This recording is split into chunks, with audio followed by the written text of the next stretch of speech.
Hello, my beautiful souls. Welcome sa ating tarot reading sessions.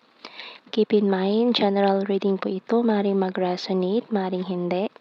Kunin na lang po kung para sa inyo and leave the rest. Maring mag-shift the energies or magkabaliktad ang sitwasyon. Kaya kayo na pong bahala kung saan kayo nakalugar sa reading natin. Let's see. Wow, so nahulog na agad tong sun. The happiest card in the deck. Tingnan natin. So, mukhang maparating na makakapagbigay ng happiness ngayon. So, we have here, Page of Pentacles. The World. Ten of Pentacles. Nako, papasok na naman ng mga biyaya ngayon. Ayan, offering ng mga gifts. And the Seven of Cups. Marami kang mga pagpipilian ngayon. Options. King of Cups.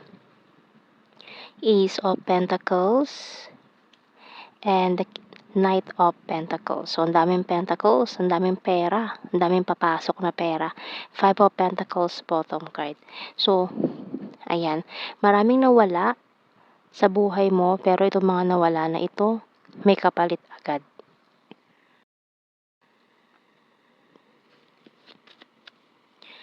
And let's see, mga signs and symbol cards natin.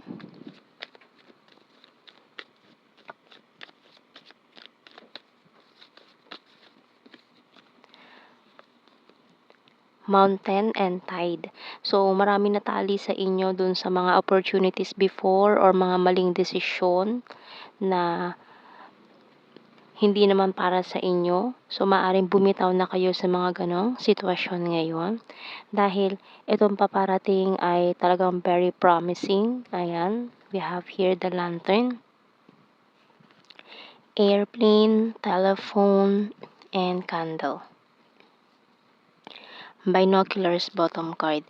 And someone here from a long distance. So, with this airplane, the world, and this binoculars. So, itong taon to, tatawag siya sa'yo. Expect this call from this person na nasa malayong lugar. And this person is missing you. And may mga offer siya din sa'yo, no? Maaring pag nakita kayo, may mga gifts na ibibigay itong taong to. And tingnan natin, anong message ng Archangels.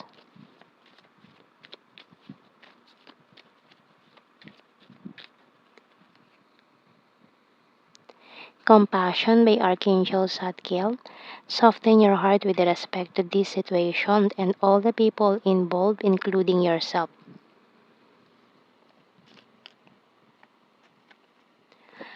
Okay, so kuha tayo ng mga messages.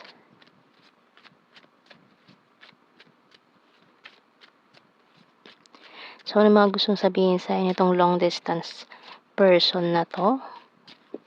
And this call is usually mangyayari at night.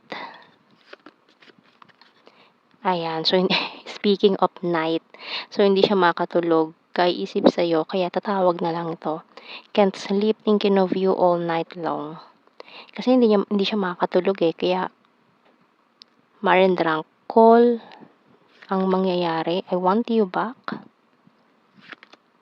It hurts so badly. Waiting for you.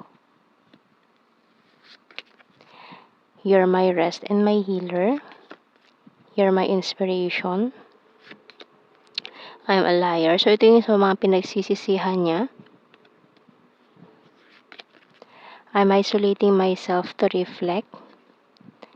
Wala siyang ini-entertain na other person ngayon kasi yung thoughts niya, ikaw lang lagi ang laman. You're my wish come true. Parang nanghihinayang pa siya dito na binitawan ka niya or pinakawalan ka niya noon. Or isa ka sa mga naging option niya, tapos ikaw pa yung binitawan niya. So, ngayon, nasasaktan siya.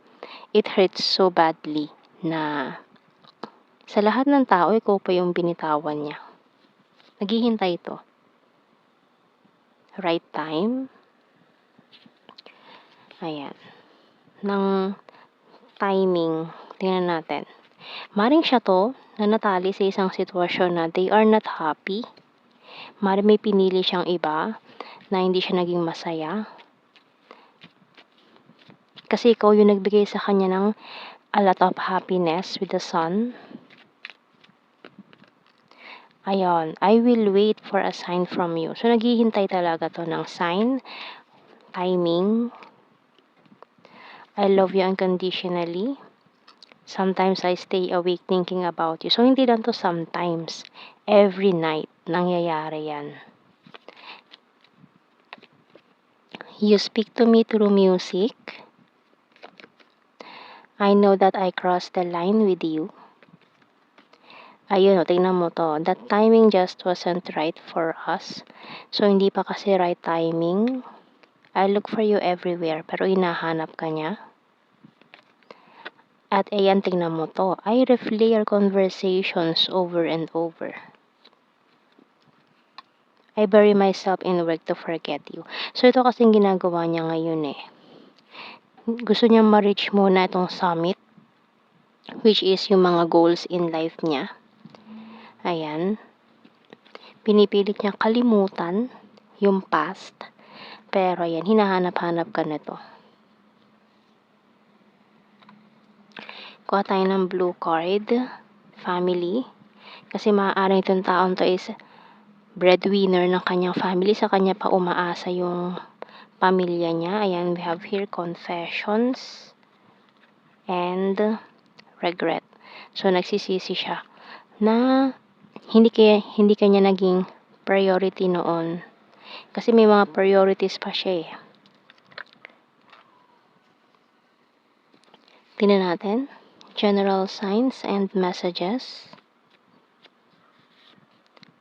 Kind-hearted. Patience, please. Ex-lover. Skin tag. Past person. Confusing. So, na-confuse kasi siya noon. Ayan, so ito yung taong to natatawag sa'yo maring this month or bago mag-end ng February. Province, Lake, Air sign, Gemini, Libra, Aquarius, karmic relationship. So, maring natali nga siya sa isang karmic relationship.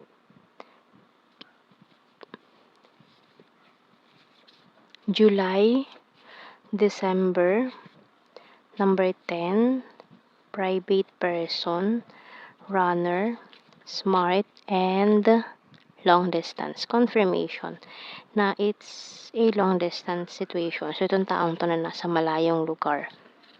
Yung taong yun, tatawag sa'yo very soon.